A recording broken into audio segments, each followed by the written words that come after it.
Alrighty. First and foremost, how are we doing today? I'm hot as shit. I don't want to be out here, but winter time is coming, so I got to get everything I need done before then, because I will not be out here in the winter time. Did it once before, and I will not do it again. That was terrible, awful. But anyway, we're installing a catch can. This one's very simple. I got it off of eBay for like, I think $40, including taxes. Yeah, in, out. Also comes with a breather if you're doing it before the PCV line. I didn't quite understand it, but since this one is in line, you're going to leave the breather off. Very simple. You see that little line right there? This part unscrews to empty it. You unscrew that as a dipstick.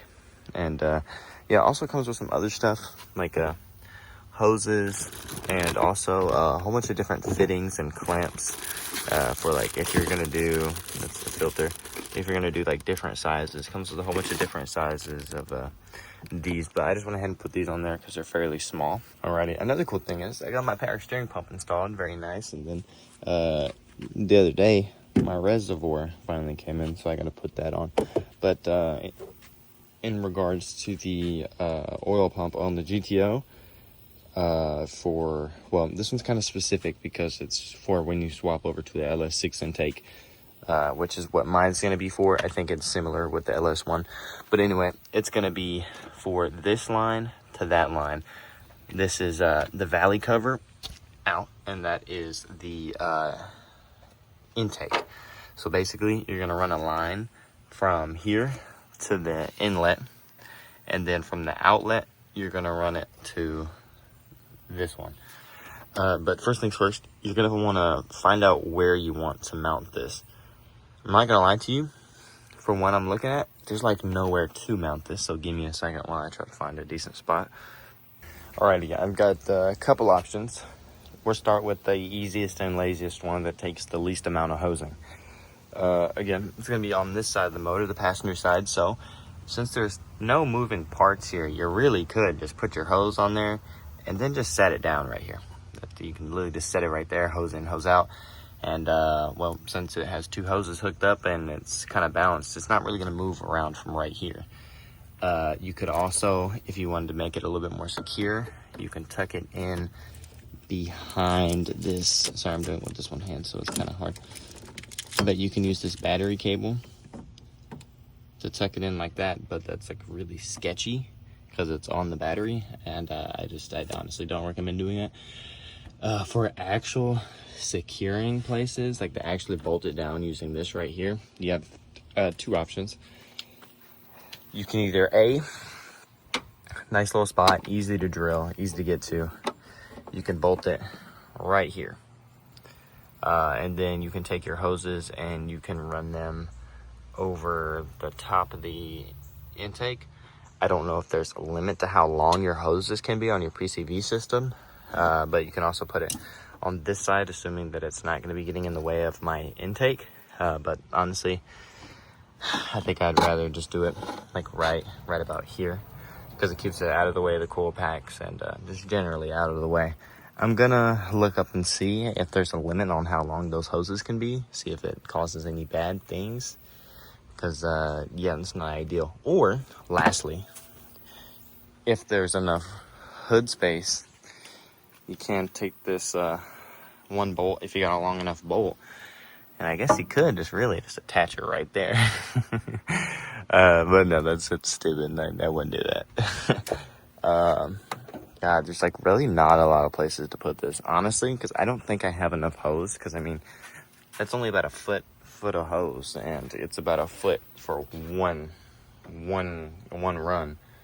I have some extra hose, but I don't know if it'll work. But I might end up just having to put it just right here. It's kind of sketchy, but we'll see. Okay, now for a better reference, I went ahead and put the intake and the reservoir back on. That way I would actually know what space I actually have and where. Oh, got some in my, hold on. That way I know what space I had and where.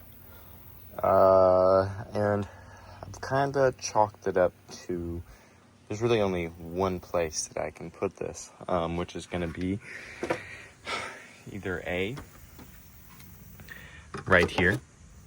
That gives me clear open space to the top, decent space to unscrew this so I can drain it. Either that, or I could put it right here. Again, that's decent space, you know, right in front of the air filter. And I think I can, yeah, I have plenty of space to unscrew it, to drop it, to drain it. So either that, or lastly, which I think is probably kind of one of the best. See, I wanted to do something like right here, but with the intake in the way, that's not really going to work. Or like right here. Assuming I take some of that stuff out the way. It's very open, has its own area, extremely easy to get under to drain. If I run it slightly lower, it can pass this little piece right here, so I can get a hose on it. There we go. And yeah, this is a great spot. The only thing is, I'd have to run a hose. Well, actually, and another thing I can do with this is, instead of running a hose like out and over, I can instead take the hose. I can take the hose, kind of do a 90-degree turn and run it through this way, right? And when I run it through that way, I can run it through where those wires are going. And basically, like, well, yeah, I can run it through where those wires are going. And then I have two options. Actually, really, there's only one. Yeah, I can do a 90-degree turn, run it through here, then under the intake with all the other stuff, and then just kind of run it just right into there. Let me show you what that'll look like. Hold on. Actually need a longer hose, but I'll show you what I have for the most part. So it comes off of right here, goes around the intake. It's completely clear of the throttle body.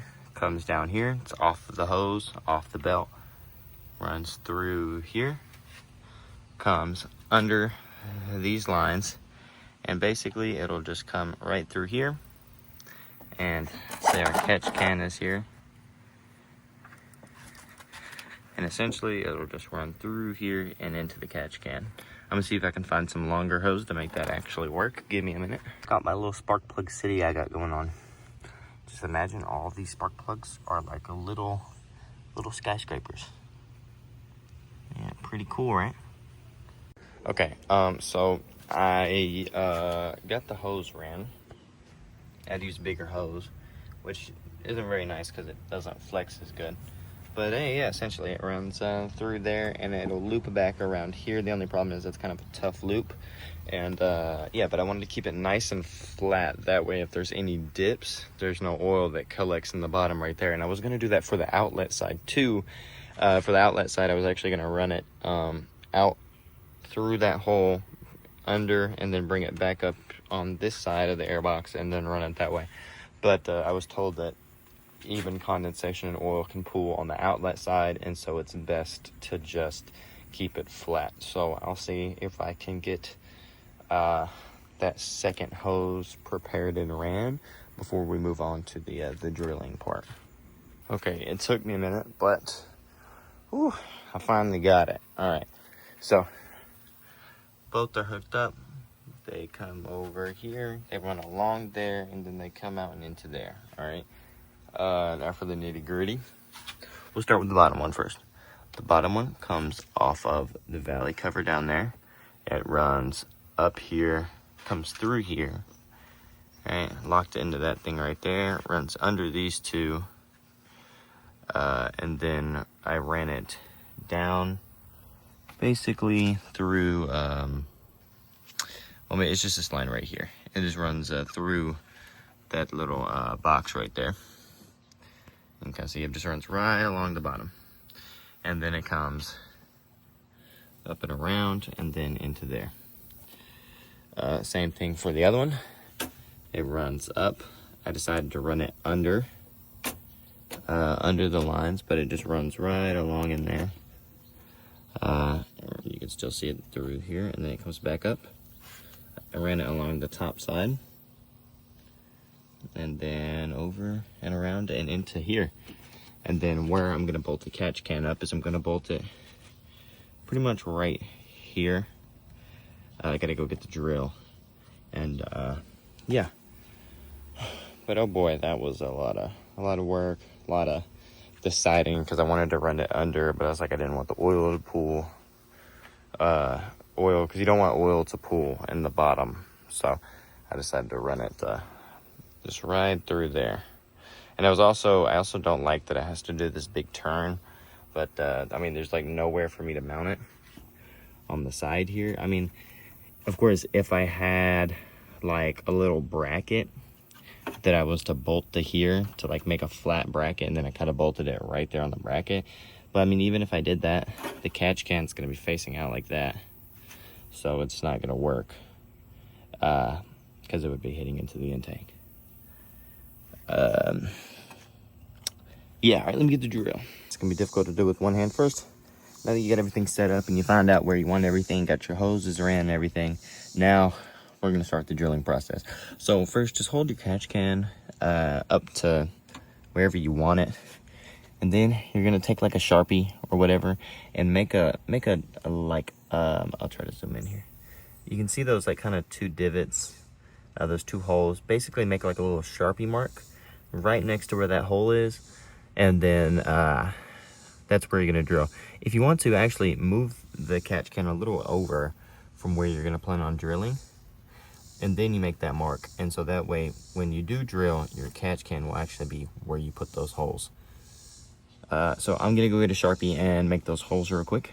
Couldn't find a Sharpie, so I actually just decided to make two marks in the middle, one right there and one right there. You see those two marks?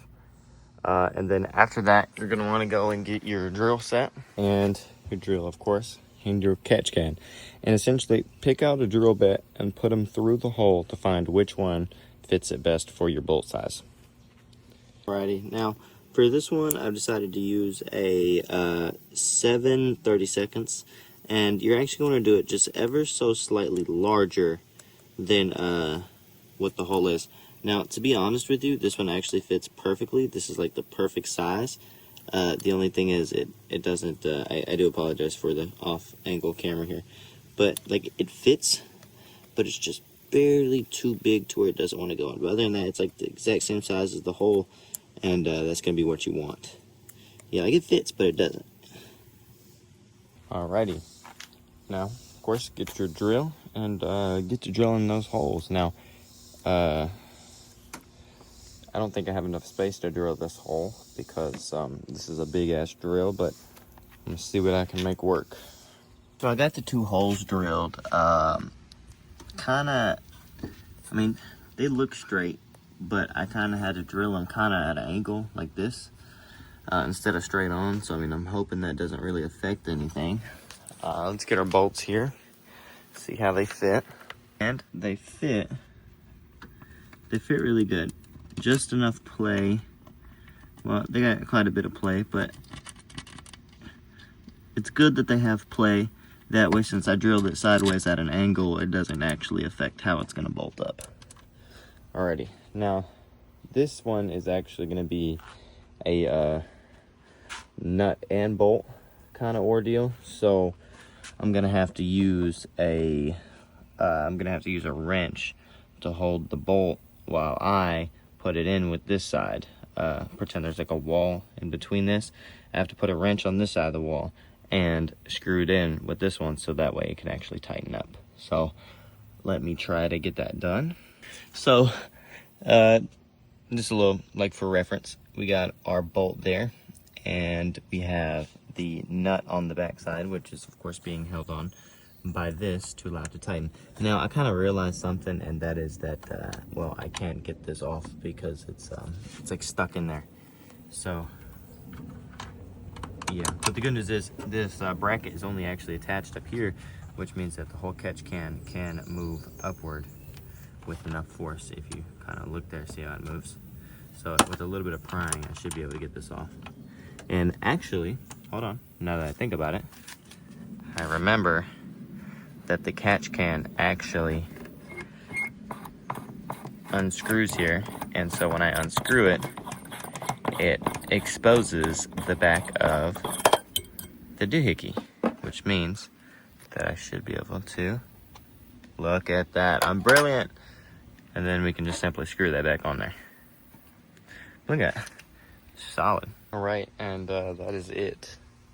Now, a couple things I like, a couple things I don't like. We'll start off with something I do like. I like how this is completely unobstructed. It doesn't hit anything. It's very clean, very nice. Love that. That is a requirement that's clear, right? I like how this connector is not obstructed, right? It's not going between the hoses at all. It's very accessible. Not that you would really need to access it. I don't really know what this is for, to be honest with you. But anyway, things I don't like. Number one is going to be that I mounted it to the right just a little bit more than what I wanted to. Just based off the screws, I definitely could have brought it over like to about here, which would have been nice for the extra space because it is kind of pushing up against the intake here. So if I wanted a bigger or different style intake, I would probably have to move the catch can. But other than that, the routing's very clean. Since it's already so tight on these, you really don't need hose clamps. I just feel like it's a whole bunch of extra complexity. But other than that, no pinching. It's very, very clear. It runs through there, through here, and through there. I feel like this is a very, very clean install. I mean, very simple. Just two bolts here. Took me like an hour or so, I don't know. Again, right? Check the oil level. Right? Very easy. Screw that back in there. Right? So you gotta drain it. Again, it's very easy. You can stick your whole hand in here and turn it. Again, you don't even need it that tight anyway to start with. It's very easy to access. Looks very clean. I mean, it's pretty much a part of the engine. But I'm not gonna lie to you, I really wish I didn't have to do this loop. I wish I could have mounted it like over here so I could have ran the lines under. So it would have been even cleaner, but you know, not everything works out that way. But yeah, that's pretty much gonna be it. Very simple install, like $40, as long as you have the tools. And yeah, hope you enjoyed the video. Hope it fixed your car. And yeah, here's to no more oil.